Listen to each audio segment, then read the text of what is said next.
Welcome to the Cabin Culture Podcast, where we spend a little more time diving deeper into all the fun parts of cabin culture. We like to think of this as both the material and imagined expressions of how cabin lovers, dwellers, builders, and designers wish to live a more simple and authentic life.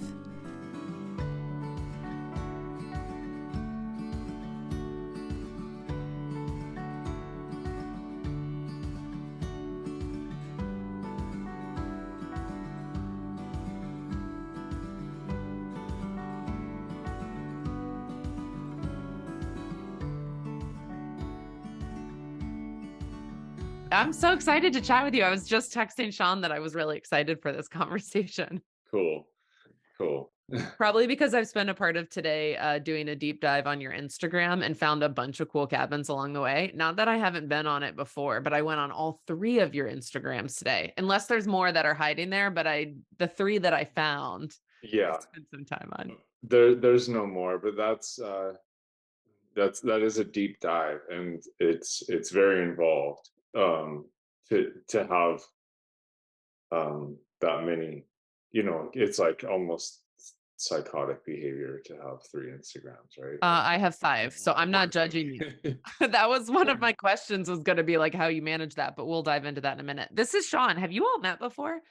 We've I don't believe, at least not in no, we've Facebook. backed and forth a couple times a long time ago when we were first getting our page up and starting and tagging you and all sorts of stuff on Cabin Chronicles, but we haven't talked, no. But good to see you in person. Likewise. So Sean produces for us, so he's going to disappear in a minute. He's still going to be here listening, but we record this and we do put it on our YouTube channel, mostly just because when we're referring to visual things, I'll like drop photos in there and stuff. And then also we're just trying to hack the Google search keywords and find more people using that. But the YouTube videos get between like 10 and 80 views, so it's not a big thing compared to Not yet. the listens. Not yet. That's right. Yeah, I like that. That's right. So Sean will hide in a minute, but he's still here. But I will be the main one asking you the questions. So welcome. I have a whole bunch of questions for you. This felt like when I was drafting the questions for this one, it felt, I think because you have this like beautiful high level view of this world that I feel so entrenched in daily, that it Mhm. feels like such a breathtaking conversation to potentially have and like lift up out of the like daily conversation around like 1-ply or 2-ply toilet paper if you have a septic tank. You know what I mean? Like those conversations Mhm. into the bigger picture one. But to be totally honest, despite having followed your Instagram account since we started our cabin build and probably before, I don't know a ton about you personally. Can you start by just telling us a little bit about the human behind the Cabin Chronicles? Okay. I'm pretty simple and face value, and I live in Salt Lake City, and it's a beautiful place, a thriving city, close to the mountains, close to the desert, and that scenery, I would say, and my locale has definitely influenced um, my affinity for cabins. Yeah. And, and passion for the outdoors. I'm a father of two girls, husband. Just I try to be creative, try to work hard, learn new things always, and yeah, I don't know. Were were you born and raised in Salt Lake City? I was, yes, Okay. So you've been there your whole life. It is, yeah. I've actually never been there, but I've heard it's just absolutely beautiful.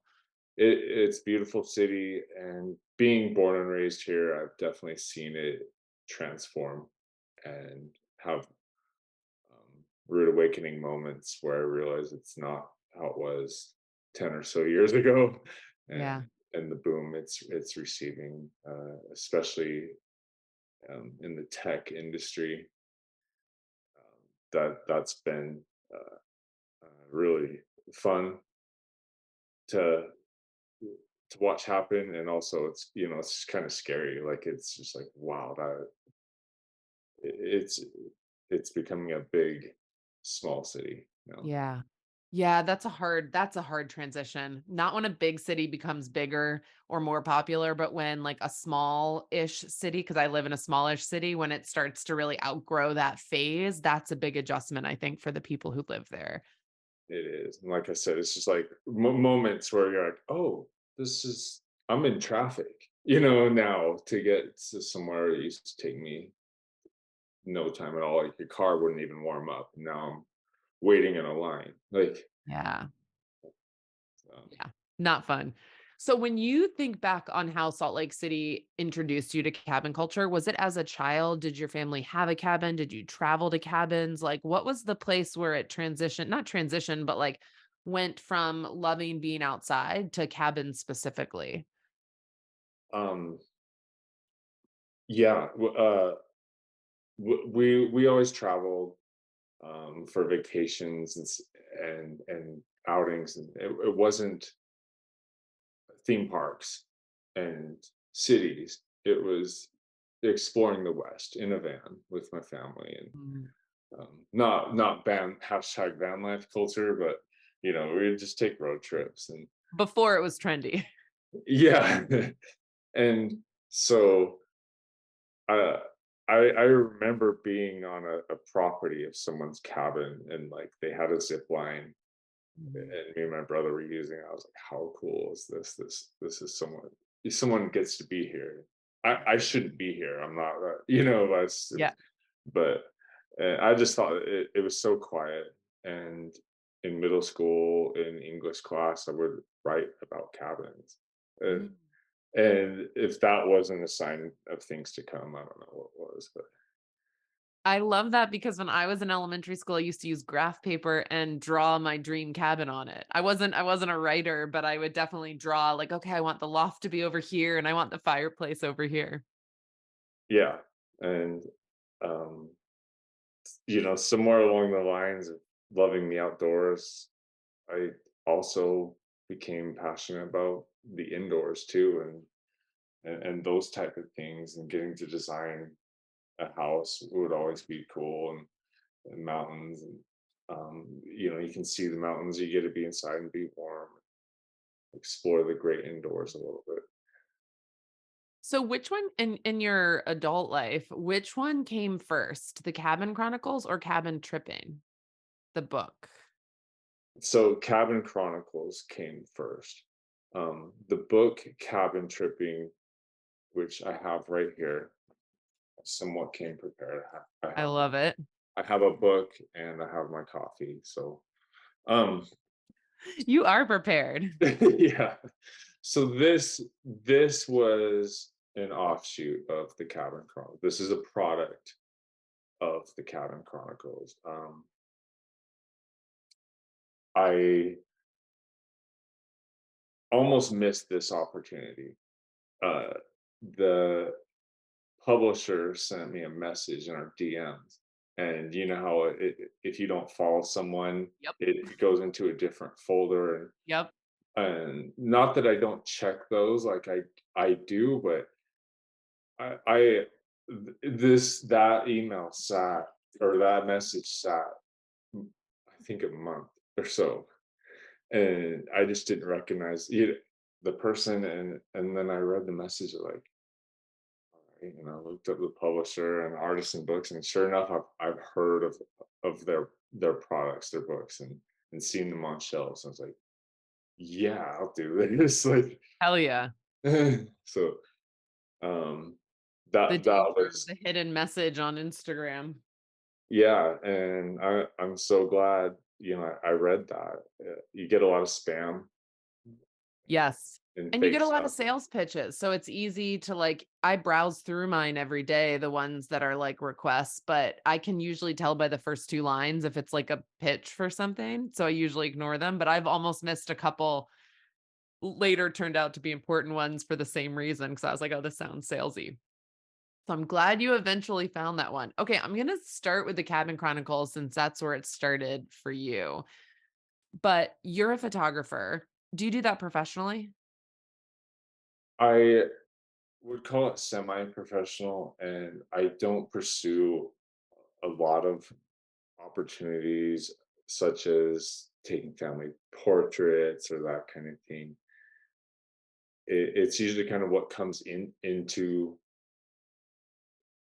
um, an opportunity presented to me, and where I get to be more creative and take control, and I prefer that. Yeah. Um, it's me personally, I don't think I have the chops to just like do weddings all the time, and uh, so it's I took a step back and realized like I want this to be a creative endeavor. Yeah. Client work and creative work are 2 different things because I do video full time and I started doing it because I loved the creativity of it. And then I turned it into a business. And I still love what I do. I love the creativity of business ownership, but the actual creative work is no longer creative because it's client work. You're doing, I mean, there's a little bit of creativity, but you're doing what the client wants you to do. And it is so different when you create something like what you're doing. If you're taking pictures of whatever you want and being able to express your creativity that way, it feels very different. Yes, it's cool to be able to have that as an additional source of income, and that's kind of what I'd like to keep it, and just go more. And the majority of it is just creative expression, because photography is so cool, and it's it's something you grow with, and that's what appeals to me. Yeah. As you get older, you can do that and become better at it. Yeah. And I guess that's where I am right now in life, is like looking at things as I get older that I can take deeper dives into and become better at them. Mhm. And our own lenses change over time is what I'm finding. Even as my skills develop and I can use my actual tools better, the way that I am looking at the world is different now as a 38-year-old woman than it was when I started in my 20s. And what I want to capture and how I want to capture it and the stories I want to tell are so different. And so is the equipment that I'm using and my ability to use that equipment, but it's also just like our own lenses. Certainly. And that, as that evolves, it's so important to just stay passionate in it, and not stagnant. And if you're not constantly reinventing yourself, what are you doing? Yeah, exactly. It's an important question. Okay, so the Cabin Chronicles Instagram account, a lot of the content are reposts from other photographers. First of all, I just want to say thank you. You are one of the very few accounts like that that tag the cabin and the photographer every time and actually put thought into what you're writing and sharing. It feels like such a different follow than so many of these other accounts. I'm just curious when it started because I don't remember when I found it, but when did you start it and what was your original goal when like back when you had like 10, 100 followers, like what were you doing with the account? What were you hoping to do? Certainly, and I'm so glad you recognize that. I put a lot of emphasis into uh, the artist, the photographer, as much as the cabin, and even more so in the beginning. It was about the photographer, and from day one. Um, th- I believe it was 2015, somewhere around fall time, is when I started posting.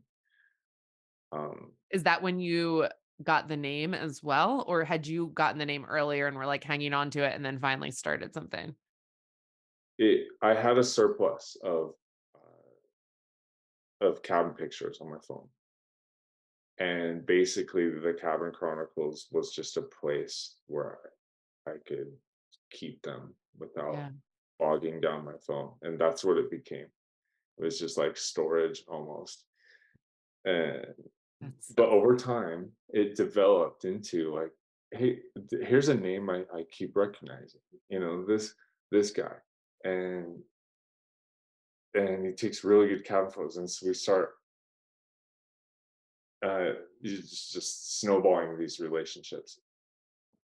The early days, and I think this was responsible for the growth, was that we did what was like a takeover, we would call, and that artist would actually log in to the account, Mm, credentials, password, and then pass it to someone else, and then pass that one to someone else, and I would line all these up, but it was this is a really good idea. very communal, Yeah. unsustainable, but I think responsible for the growth. Yeah, because you were in front of all these different audiences. Each person that took it over was bringing their own audience, and Yes. then you were able like, all these people who wanted this kind of content and were looking for it were able to find this one place. Yeah, Was and that I your idea? yes, I thought that was the best way for someone to just host their cabin photos and their take, and even the captions would be from their point of view, and that was beautiful. And then it became big, and it became um, more valuable, more near and dear to me to one day be like, all right, I could.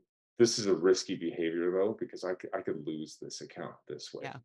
Yeah. and uh, and once I hit a day where it was like I remember this like 5,000 followers. I was like I people like this. I you know I never thought like again I was just dumping photos to kind of a vision board or a dream board of cabins, and then Mhm. there was this deep community of people that like cabins as well. And I don't know why I didn't expect that. I didn't, but um, the community aspect of that and the followers is just as big to Mhm. me and just as important as the photographer as well. And then there's the cabins themselves too. But yeah, you mentioned not accounts out there that don't tag and credit, Uh-huh. and just to me that's insane, um, because that's just so disrespectful. I And agree. even if there's times where I'm like, I don't, can I post this? I'll reach out and make sure. Mhm. It And most of the time appeals it's to yes. me first and foremost to the photographer. Like, this is their art. They are like, this is their perspective, their art. They're putting the work and time into this. As a cabin owner, it actually doesn't bother me as much. I mean, I love it when people tag us. It bothers me more as a viewer when I see a very cool cabin and I'm like, "Oh, this is awesome. I wanna see more. I wanna go visit it. I wanna see more," and it's not tagged. That feels frustrating just as a viewer. Like, "Okay, you're showing this beautiful picture, but there's nothing I can do with it."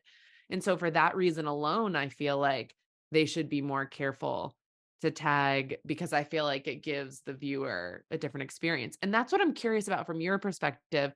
What do you think makes your account stand out? Why is yours so much larger than a lot of these?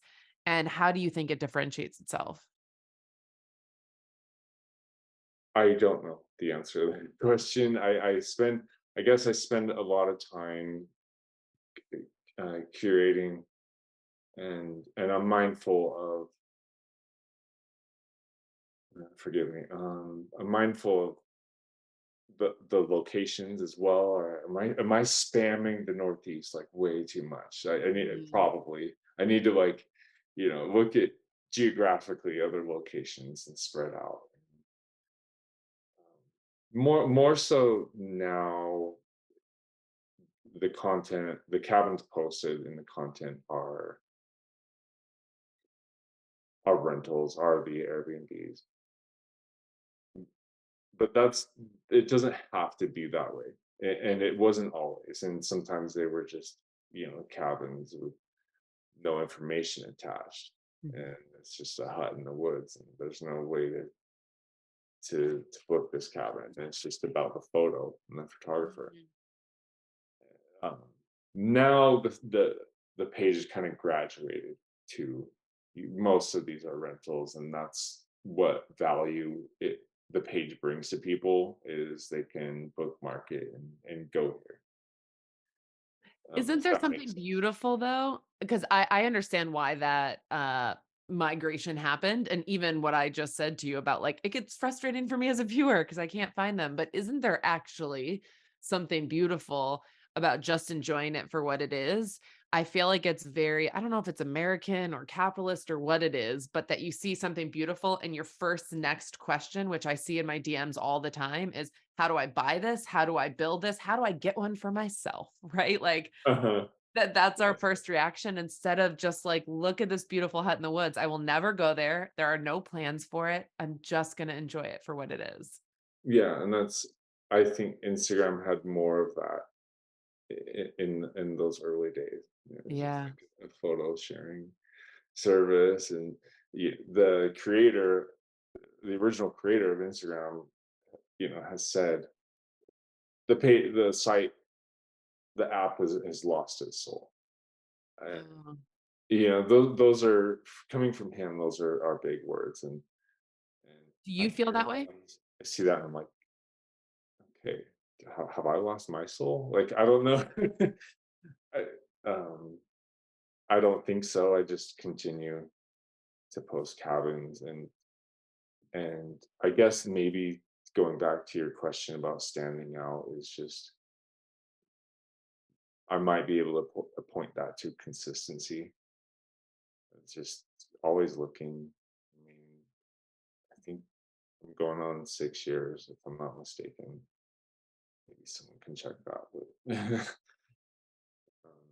I would say that's one of your strengths. And I don't even just mean consistency in posting, which I'm sure because the just massive amounts of content you have, I'm sure you've been pretty consistent. But for me as a follower, some of the consistency, like you've kind of managed to stay out of the trends, right? Like when reels became the quick way to grow, I didn't, and maybe I didn't notice this, but I didn't see your account suddenly like grabbing onto reels and let me see how I can change what I'm doing. You were just like, this is what I'm doing and people like it. And that's what I'm here for.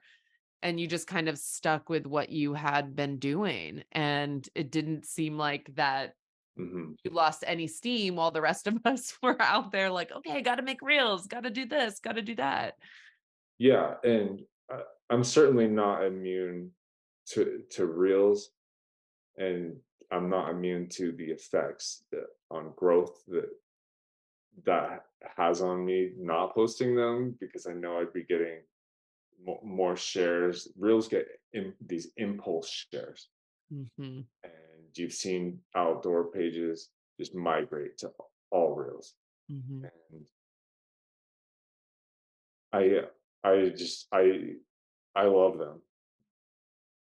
We will continue to post them, make them, or we can get to original content in a second.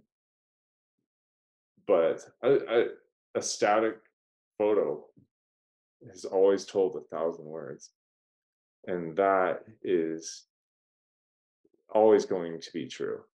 Yeah. And no algorithm can change that. Yeah. Yeah. You're not wrong because I mean, I still obviously enjoy looking at your page. As a videographer, I'm slightly biased towards reels just because it's a more comfortable medium for me.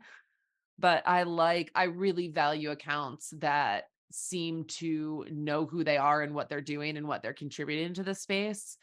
And they're just okay with that. And it isn't necessarily all about the trends or all about follower counts. It's just about like, there's a specific reason I'm here in this space and I'm doing it. Mhm. Yeah, certainly. And it's I don't think photography's going anywhere. And I think we'll see the pendulum swing back in the favor of photos in one way or another. Hmm.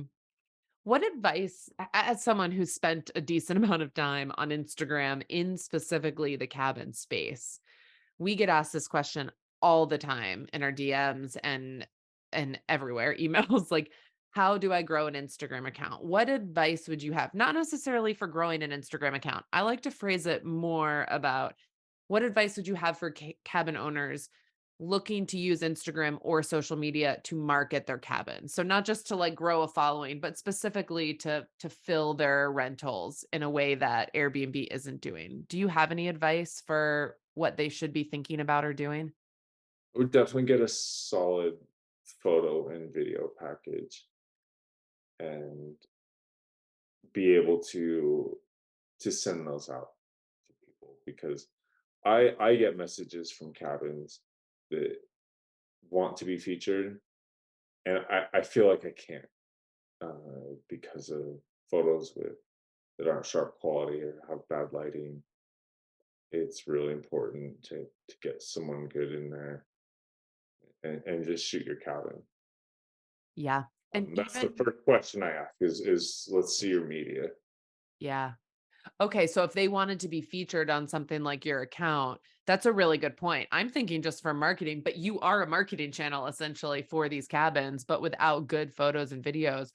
And I will say, I am a professional videographer who literally shot photos at a real estate house today.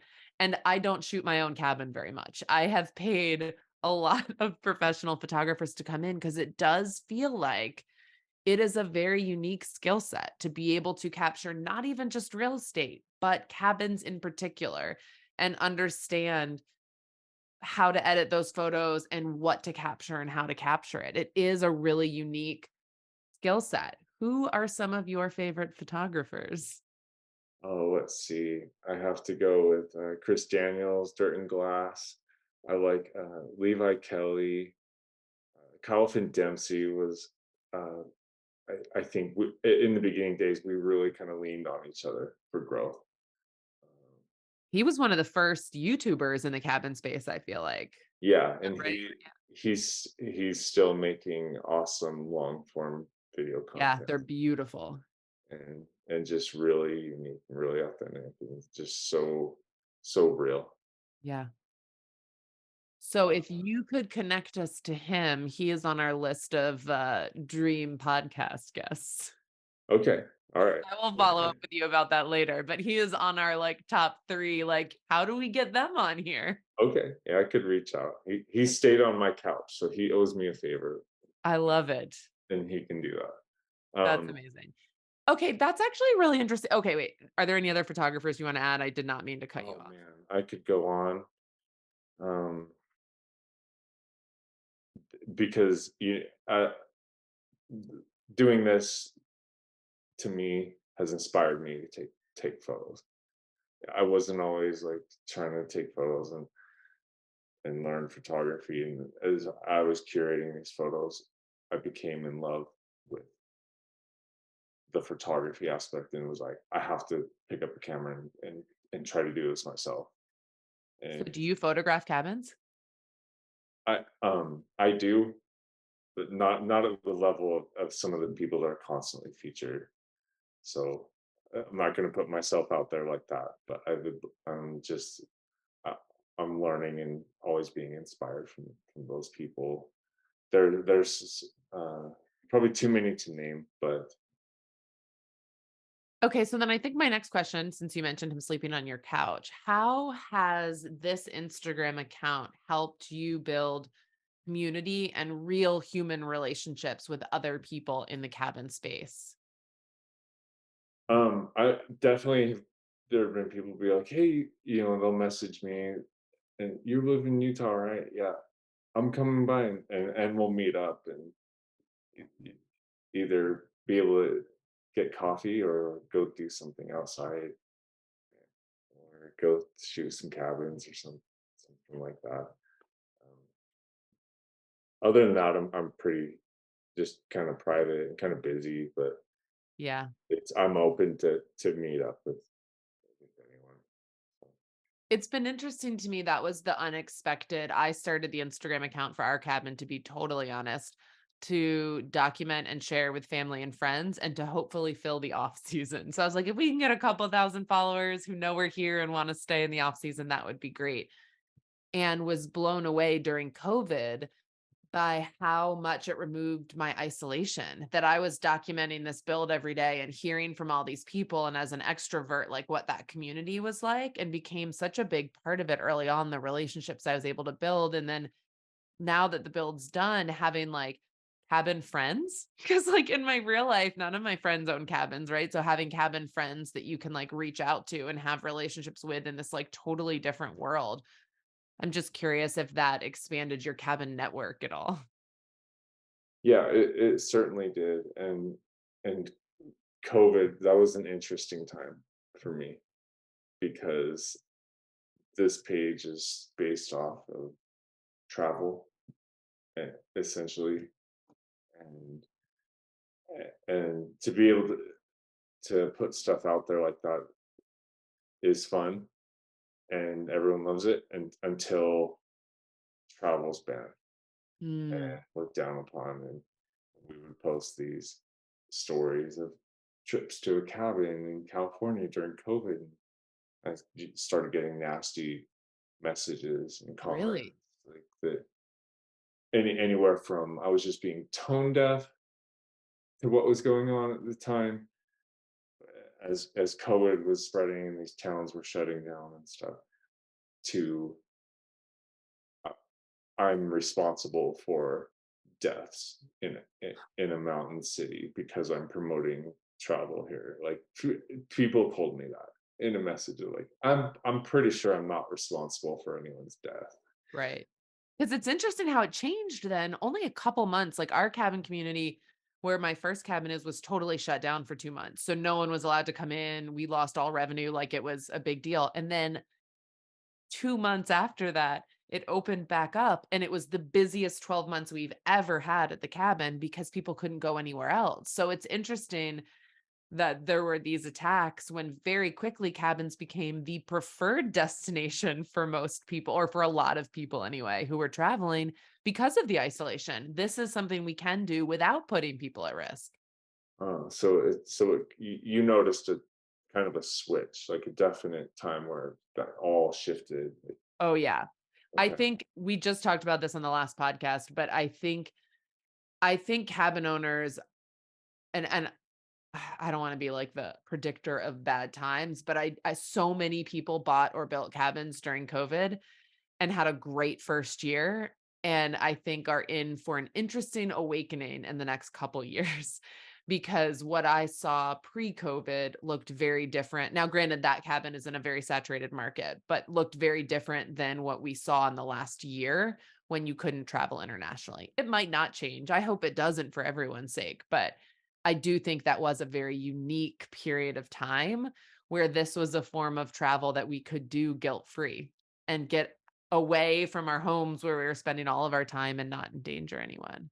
Yeah, I think I agree with that. It's more of a capsulated environment, a cabin in the woods, plenty of social distancing.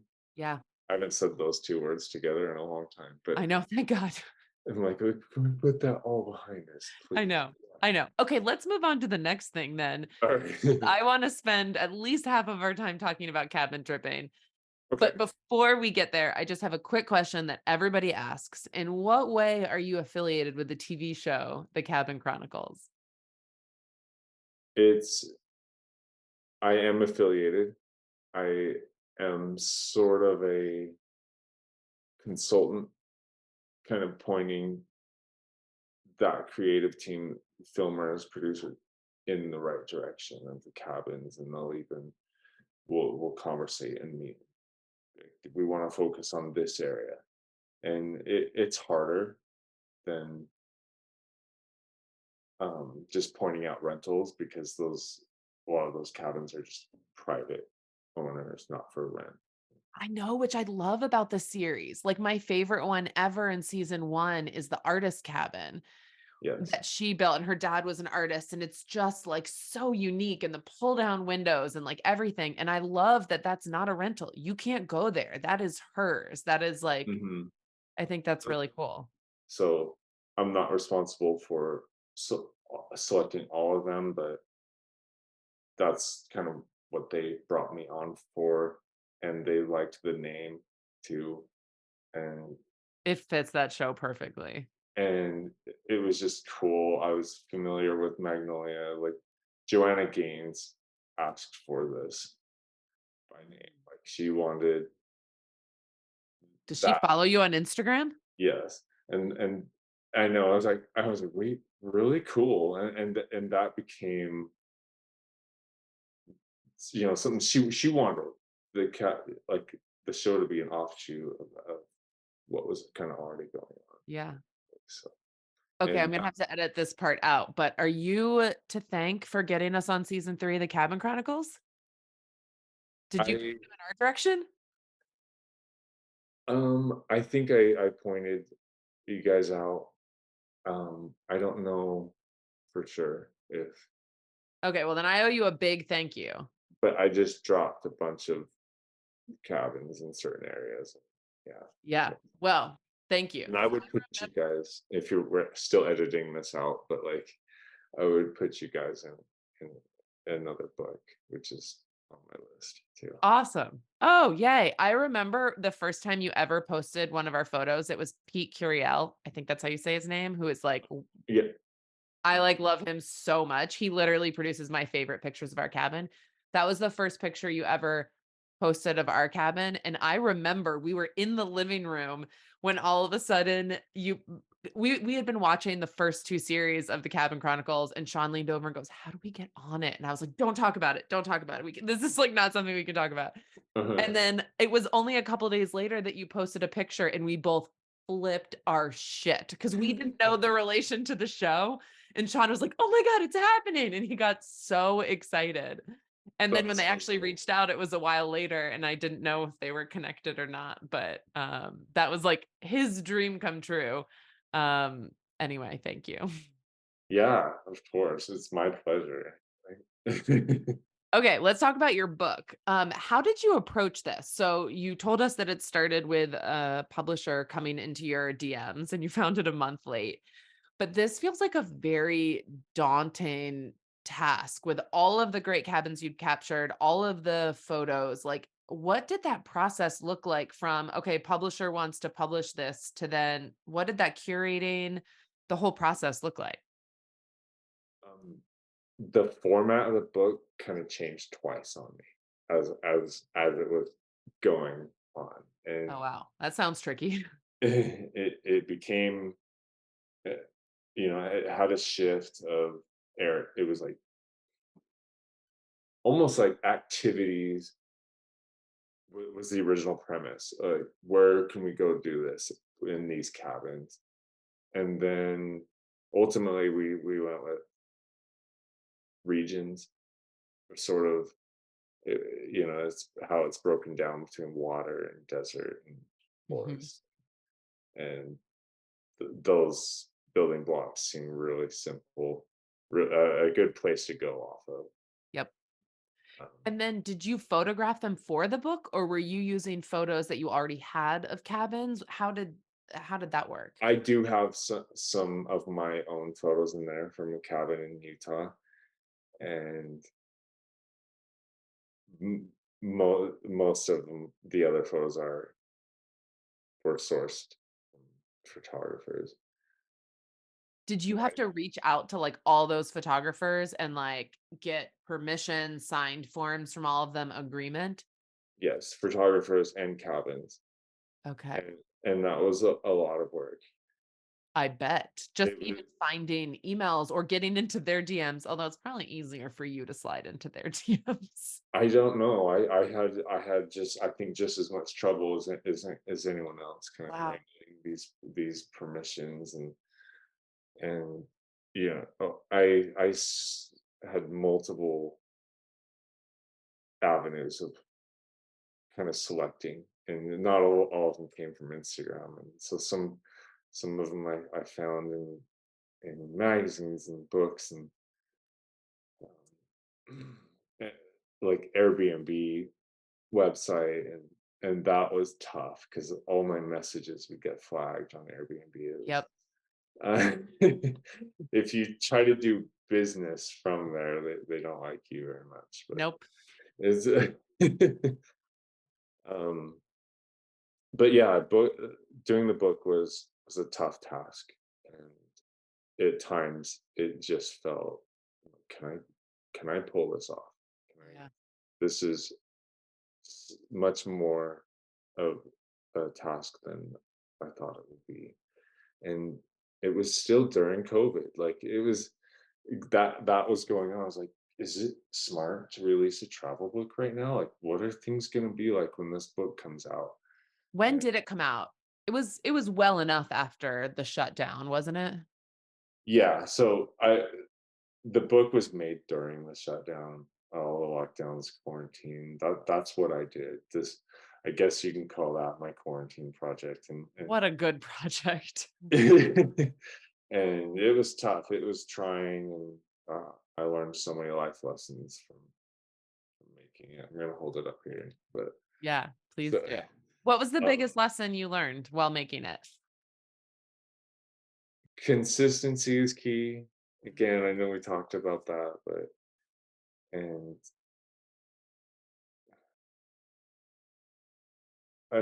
just networking with people and just kind of being, it was an all day thing for me every day. Kind of Yeah. reaching out and getting How long help did it take? to make the book. Let's see, probably I think 7 months.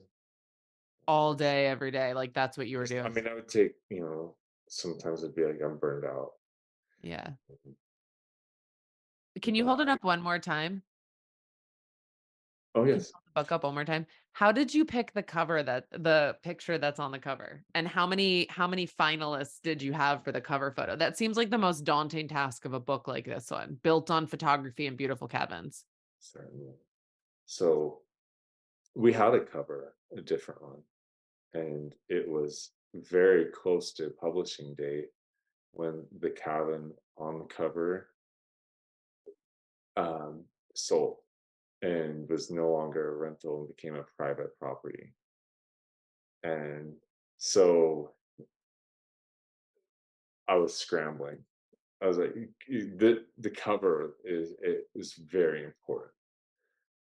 100%. I mean, the curb appeal of the house, it's just you grab it and that cover has to be so strong to pull someone in and Yep. grab someone's attention and um that the cat this cat sky house in Skycomish, Washington was one of those cabins early on that I just like posted so much of. It's And called Sky House? yeah, Gonna look it up. I mean, it's obviously iconic. I recognize it from your book, and I've seen it a bunch, but I don't know that I follow them. And so you just knew when that other one pulled out, you were just like, "This is the one?" um we went with a quintessential A-frame. Kind of, it's just that geometric shape. Yeah. So Who took that um, photo? it came from, let's see,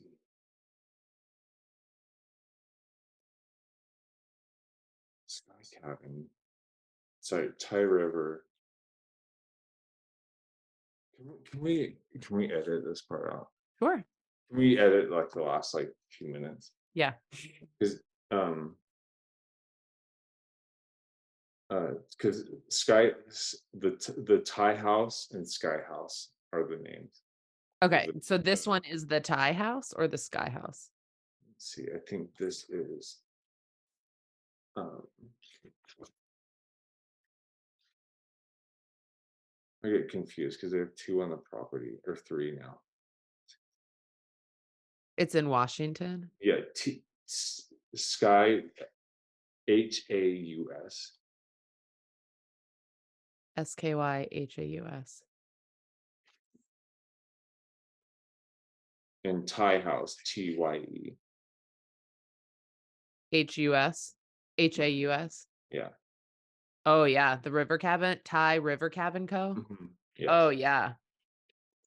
Okay, I'm gonna ask you again what cabin is on the front of it, and you can tell us and spell it so that people can find it on Instagram. Yes, and let me get the photographer's name Okay, and then I'll just ask you to hold it up and then tell us about because I worked with the cabin and not the photographer on that one. And it. Okay. find, sorry, I have. credits for Oh yeah, these are beautiful. the credits for the Following. photographers. Hold on here. You should get them on the podcast. Mhm. The tall trees behind it really does something for me. It's the A-frame shape, but the way that that shape is just different from all the straight tall trees right behind it, that makes the photos of it just really epic. Let's see here. Sorry, I'm just looking for the name.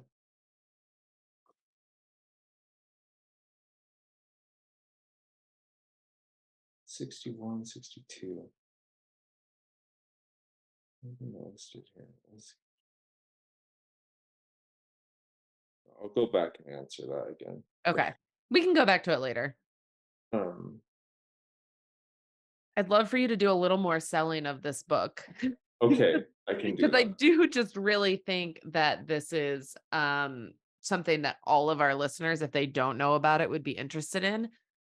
Can you give us just like I don't know if elevator pitch is the right word, but for anyone listening who has not heard of this book, which feels like it might not be very many people, but there might be one or two, can you give them an overview of what cabin tripping is? So the cabin tripping book is basically a bucket list of cabins Mm, that I can share with the world, that I've curated and said these are the ones I'd go to first. And they're high, they're low, they're beachy, they're desert. There's a mixed bag of everything and something for everyone in here. I love that. I feel like not only is it great inspiration for someone who loves cabins and just who spends way too long scrolling Instagram looking at cabins, that would be me and many others listening, but also for cabin owners as a coffee table book in their cabin. Because I feel like a lot of people who are coming to the cabins of folks who are listening to this are also interested in that specific niche of spaces. And so then to get to like sit in a cabin and then look at all of these, it just feels like there couldn't be a more perfect coffee table book for Well, so not only for us to have at home, but also for us to have at our cabins. thank you, and um, it's an honor, absolute honor, when I see photos of it in on a coffee table in a cabin, the fireplace in the background, amongst the other books, and finding its home there. It is every time floors me, and I don't think it'll ever get old. Yeah, especially And after all that work. I need to make sure to take one the next time we're at the cabin. I'll take one of it on our bookshelf, which is like my favorite spot in the cabin, but then also in front of the fire. Those do feel like two good places to do that. and that What has surprised you the most about the world's reaction to it? So it's been out for over a year now, 2 over years? yes, over here. What has the reception been like? What have you heard from people? What has surprised you the most about people's reaction to it? I probably one of my favorite things is just when I get a text on my phone, like from people traveling, and they're like, "I saw it in this store, or this gift shop, or this bookstore," and it's like a little hole in the wall place, and to think that they ordered my book, and especially at these smaller stores with limited shelf space, and decided of all everything out there to put my book on their shelf is I, I'm just so grateful for Yeah. that. And that's probably my favorite. Hey, I saw your book. And that's so cool. And it's here. It's in, this state or this far away. Mhm. That's crazy. That's so Spottings out in the wild. and yeah, out in the wild. And I love hearing and seeing those. Yeah. So you're in such a unique position where you have spent at least the last 7 years studying, photographing, and posting literally thousands of cabins. So it would almost feel like you could be kind of numb to like fancy whatever cabins, like you've seen it all. What makes a cabin stand out to you now? What stops you from scrolling? What makes you think like, wow, I haven't seen this before? Well, I try to keep an open mind that other people might be wowed at, at things that I might be numb to, and aware of the fact that I could be numb. And it's important to take a really deep look at the cabin itself, and be like, all right, this may not have like this crazy feature that people are going to talk about on Instagram, but it might just be a humble little abode that is good enough for someone to get away from the grind, and I have to be mindful of that, to you know to not get lost in like all the bougie amenities that some cabins have, and yeah, it it would be me getting away from my roots to just Yeah. constantly try to post a better one and a better one and a better one. Yeah. It's uh you have to be grounded and be, yep, this is going to get the job done. This is going to be a cabin that is has a fireplace, has a window, has trees around it, and there's a lot of soul in those cabins, and Yes. you have to capture that too, and not just, hey, look at this hot tub that's in the deck, and we got a barrel sauna, and it, those things are so cool, but simple too. Yeah. It's like there's a cabin in season one of the Cabin Chronicles show that is unfinished plywood on the inside, Yep. and that people love that cabin. Like It's that's a hell of an interior. Like they did good work with plywood. yeah, and just it's so rudimentary, and you don't see a lot of that. Yeah. And you have to be willing to kind of look past the initial wow factor. This is such a good reminder for me in this particular moment because we are just now flirting with our next build, if there will be one, what it Cool. will be, which is Uh-huh. exciting for me creatively. And we're working with the same designer that we worked with on the last one. So it's really fun to be like, and the same builder. So we're like, okay, how do we do this whole process better? We've done it before. But I'm getting a little bit stuck on this question, right? Like, we love Cozy Rock so much that we're like, we don't want to do the same thing because creatively that's not as much fun. Do we try and do something crazy? But that doesn't feel right to me either because that, like back in the day in elementary school, I was sketching very basic, very small cabins. That's what, like, I almost am drawn to more rustic than what we did with Cozy Rock, but figuring out like, that balance is a really hard one, and so hearing you say that that simplicity is actually where a lot of the soul comes from, I think is an important reminder. We don't need a bed that you can remote control to see the stars, which is super cool. Yeah. Don't get me wrong, I'd love to go there, but, like, is that what makes it a cabin? And I think that brings me to my last question for you, which has come up a lot since we launched this podcast, and that is what makes a cabin versus a house. Someone even suggested recently we should play a game of cabin versus house and go through pictures and be like, which one is it? Because I think there some are really feel really clear, but there is this like gray area. How would you define a cabin versus any other sort of dwelling? I would say the initial thing would probably be and I don't want this to sound like too floofy and like out there, but like your mind state when you go there Mm, is there's a reason you're traveling away from home to be in another house, and that's you're getting away from something.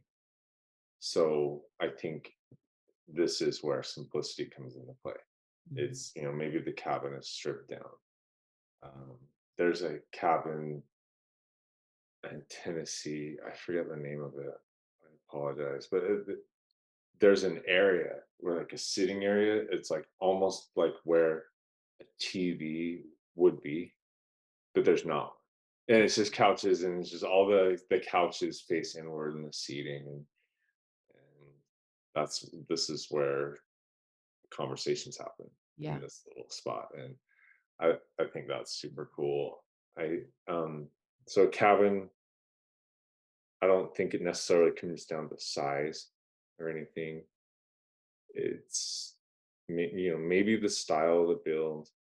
I mean, you could put a very suburban looking house in the forest, and I wouldn't call that a cabin. So like, yes, there is a style element, but I think it's why are you going there? Where are you going? Mm, And going back to your design question is, I think, important for cabin owners to, and especially builders, if you're building one, to let the surroundings do their part and hold up their end of your cabin and let them put a face it towards the river, face it towards the tree, yeah. away from the other cabins if they're nearby.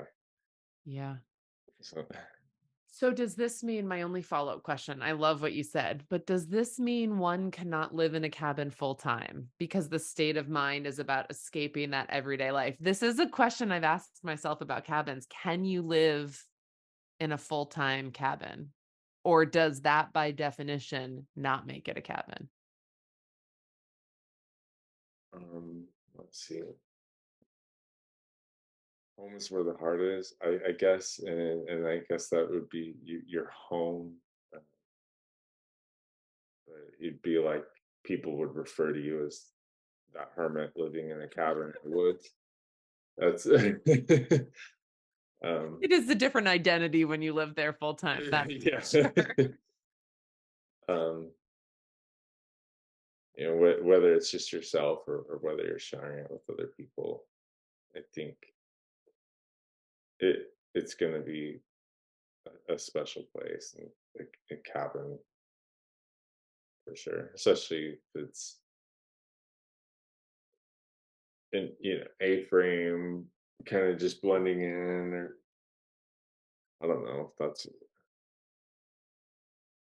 that's a good question. It really is. I don't, there's no right or wrong answer. And I think I'm going to start asking it at the end of every podcast because I feel like everyone's answer can be different and that's totally okay. And But through that, I'd love to come to like some concept of what do we all seem to agree on in terms of what makes a cabin a cabin. and I don't think there will be ever total agreement.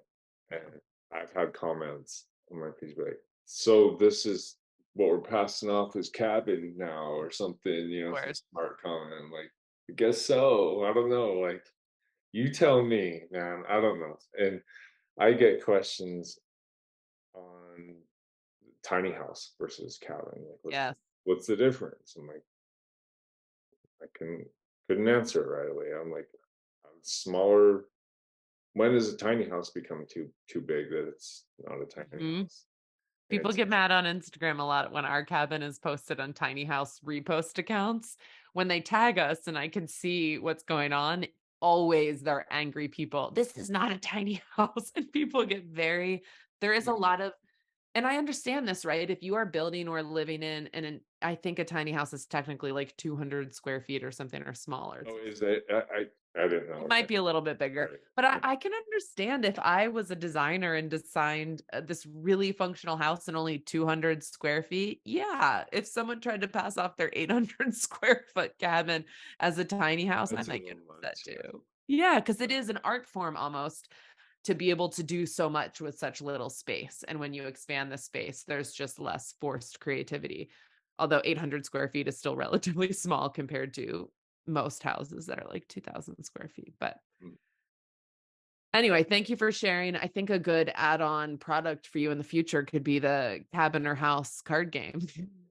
I don't know how it would work or what the rules would be, but it would be fun to like have a whole bunch of visuals and be like cabin, house, tiny house, cabin. What are See, these? I really want, like, and you mentioned like products, and I've been, people have asked me like, where's the merch and where's the, and I would like to do something like that. I just like take my time with it, Yeah.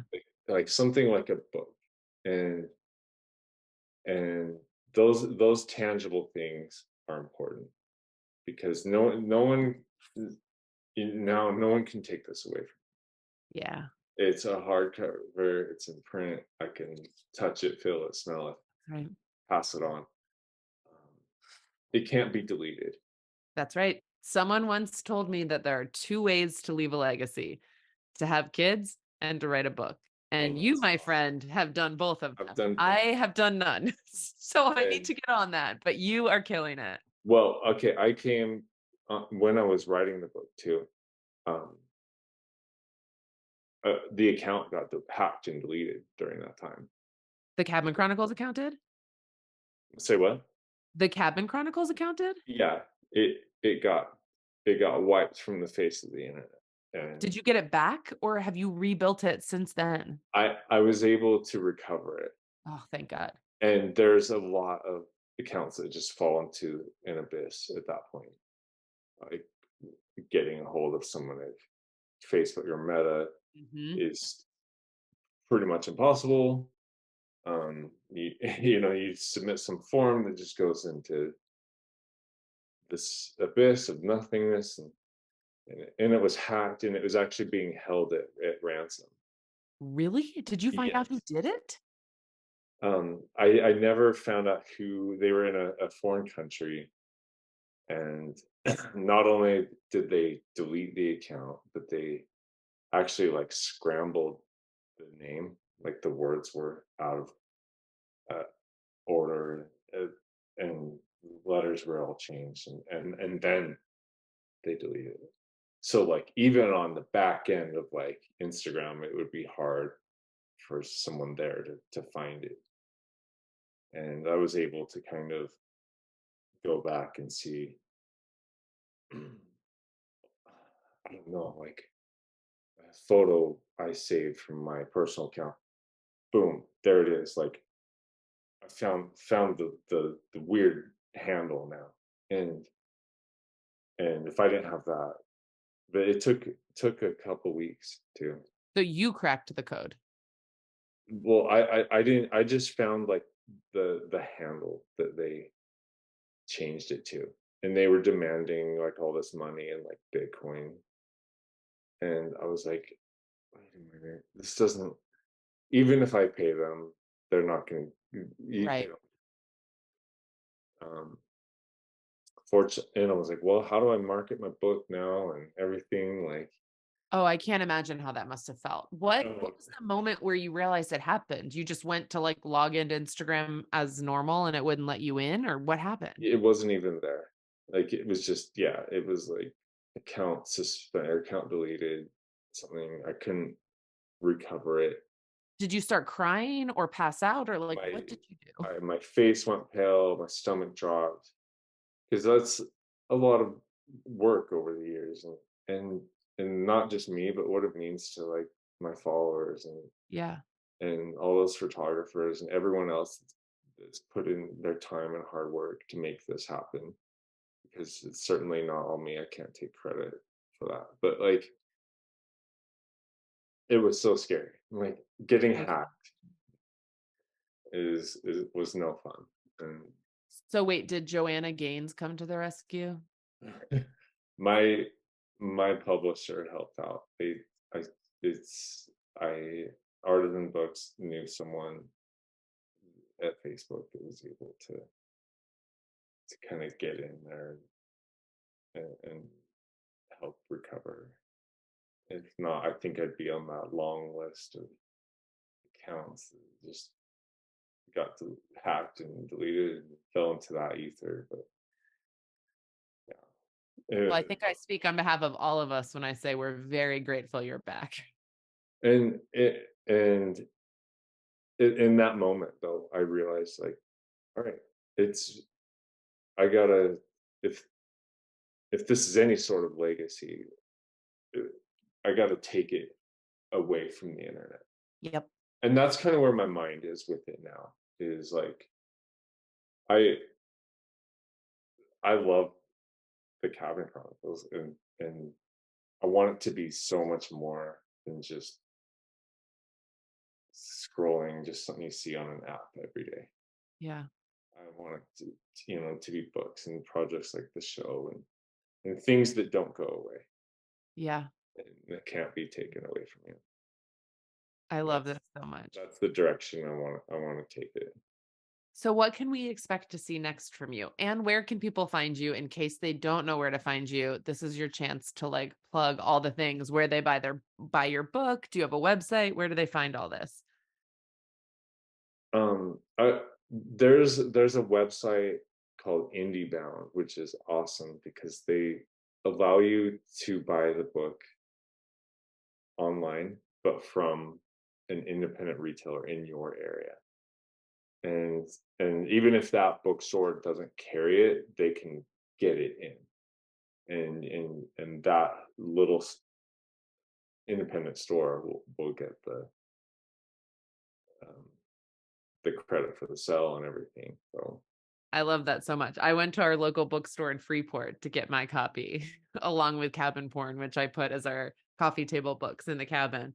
But same thing, I looked at it online and I was like, I didn't know there was a website where you could do that. So I was like, I'm just going to check when I'm in Freeport and see if they have it.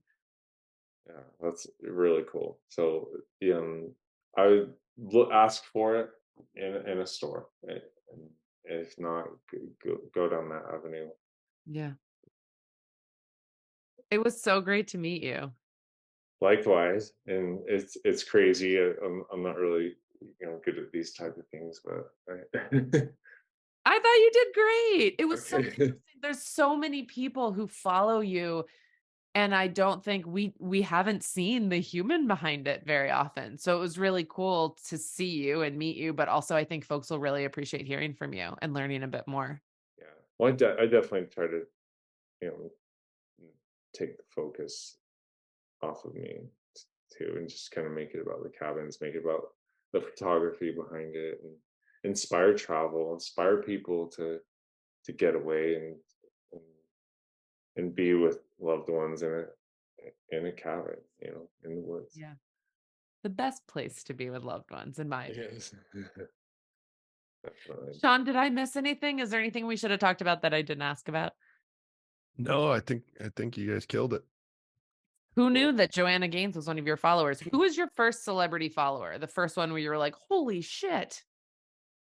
Jennifer Garner was Wow. was a big one, and she actually shared a photo from the page. And I logged in one day, and the page was just going ballistic. Like I'm like, what? And it took me a couple days to figure out what was going on. Why this spike of followers? And I think I actually broke the algorithm to be in my favor for once. And then I went back and I saw those uh, and tagged photos, and sure enough, it was Jennifer Garner. No way. Hell yeah. Babe, look at this. Like Jennifer Garner, sure. And she's like a fan of the page. I love that. And she's so awesome. And I was able to like chat with her and talk with her. I was like, this is awesome. Wait, you did chat with her? Yeah, I just kind of conversated via DMs and be like, yeah, Jimmy this is Kimmel won't reply to any of my messages. I was gonna say, you wait, guys both got a sweet celebrity. I'm waiting on mine. Yeah, but Jimmy ignores every tag and every message I send him. He pretends like he doesn't follow me. and I one of the other first ones was Ross Marquand, and my sister reached out to me and she's like, Ross Marquand like likes your photos and like follows you and stuff. I'm like, who's that? I You don't know, even know this either. and I guess he's one of the main characters on The Walking Dead. So Oh, I was I don't like, know him by name. cool. That's really awesome. Like, um, just to see celebrities, I guess. And, they need that reprieve, I guess, as much as anyone. Probably, yeah, probably more than we anything. all do. We all do. That's so funny. That's how I felt, JJ, when you posted our first picture on the Cabin Chronicles. I remember picking up my phone and being like, why are we getting all these follows? What is happening?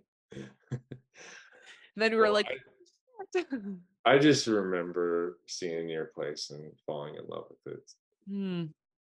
You guys did a really good job on your Have you design. been to Maine? I haven't, and most of my travels kind of been in the Western United States, and Fair enough. And so I need to do like an East Coast tour.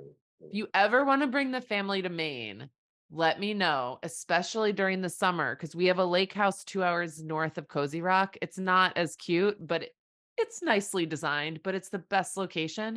And we could set you up with both of them. And you could go to Okay. Cozy Rock for a couple days on the coast and then go to the lakes of Maine. And I would make you fall in love with that state, hopefully. In the summer, that sounds awesome. Yeah. I'm, You just I'm let us de- know. Plan it for next summer. Let me know before we open the calendar and we'll hook you up. Janice, you get paid by the Maine Travel Authority up there? No, it's just the way life should be, Sean. That's I know, but literally you're our state. killing it. If they don't know that you're doing as much marketing for them as you are, they should be paying you.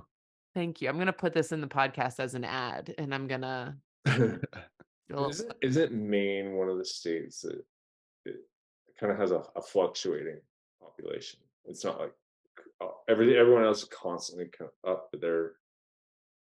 I think that Maine and Wyoming, I think, are kind of, really? yeah, I think Maine is known as the boomerang state in a weird way. Or I don't know if it's like known as that, but I've heard this referred to a lot that anybody who leaves Maine always ends up coming back. So a lot of people will leave because there's a lot of like rural areas and you feel isolated up there and you want to like check out the country. And then you go check out the country and you're like, wait, this is the way life should be. And then they all come back. above that though, the way life should be. I mean, there is not a better state motto. And as an adult, I started to realize, as a kid, I grew up going there in the summers and I didn't think anything of it. As an adult, I know how stressful the real world is. And I go up there and I'm like, this really is the way life should be. Traffic, there's lots of trees. What about live free or die? Yeah, that's New Hampshire. Intense. That's Yeah, intense. those are pretty good. Yeah, but they take it to like a new extreme. Like my dad's from New Hampshire and my grandpa lived there until just recently. And it's like there's always protests to not wear helmets on your motorcycle. Like live free or die is just like we don't want the government in our life at all. That's During wild. Yeah, during COVID, we went up there to visit my grandpa. The first time we were allowed to visit him during COVID.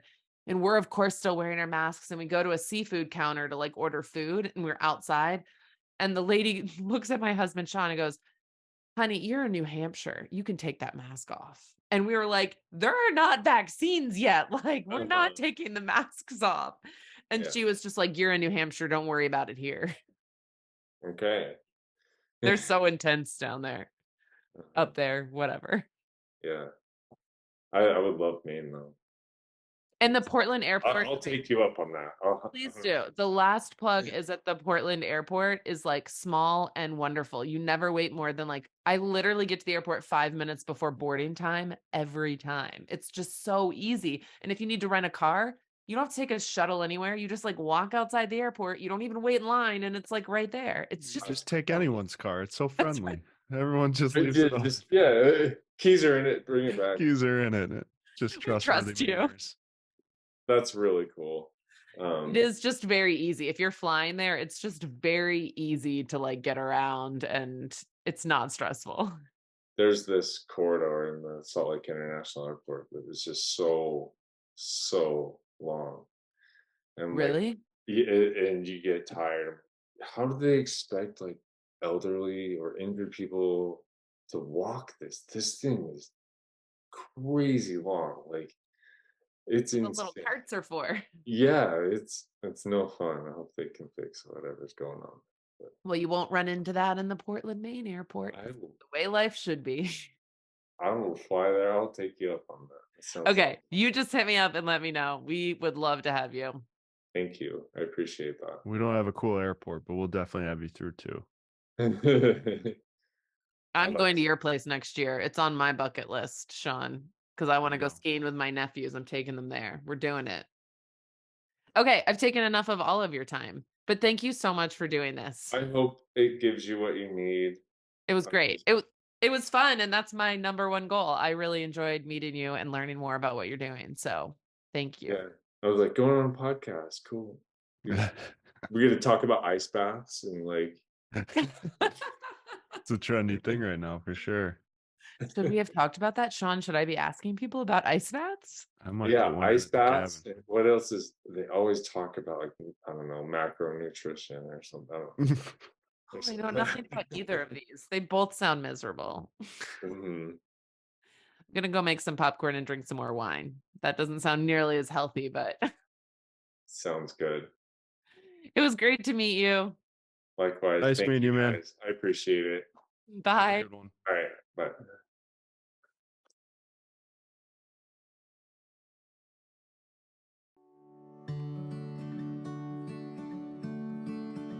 Thanks so much for joining us, and if you liked what you heard, feel free to leave us a 5-star rating on Spotify or share some of your favorite parts of the podcast over on Apple Podcast.